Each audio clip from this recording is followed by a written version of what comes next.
It's Friday, February 20th, and here's some of the news beyond the headlines.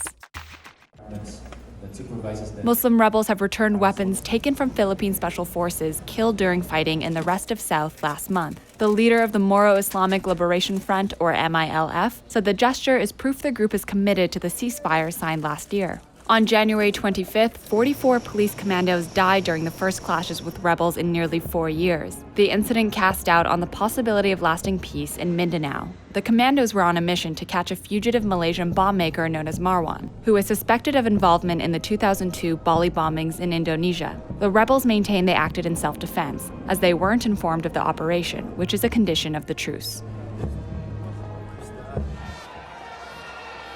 Ghanaians are protesting against the worst blackouts in a decade. The country's largest power producer doesn't have enough natural gas to fuel its plants. The situation is no better at the hydropower facilities. Electricity companies are cutting power to homes and factories a day or two at a time. That's fueled anger among families and businesses alike. Thousands marched in the capital Accra on Wednesday, many carrying TV sets and other electronics on their heads. Ghana is Africa's second-largest producer of gold. The crisis even has some mining companies looking for buyers because of a lack of reliable power.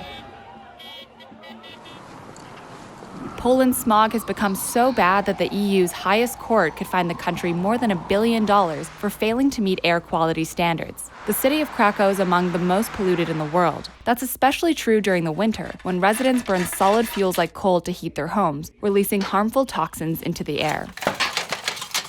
Officials say the pollution is turning into a public health emergency, responsible for tens of thousands of deaths a year. In the coming days, Poland's government is expected to announce a new national air protection program, which would analyze current conditions and propose solutions to the problem.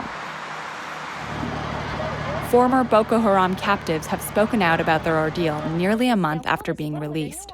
The militants freed nearly 200 hostages, mostly women and children, taken in Yobe State in early January. Many of them told authorities they were fed and unharmed, and were ordered to return to their infidels because they refused to follow the group's strict Islamic teachings. Most of the captives received government assistance following their release, because Boko Haram had torched their homes in retaliation for a vigilante raid on their fighters.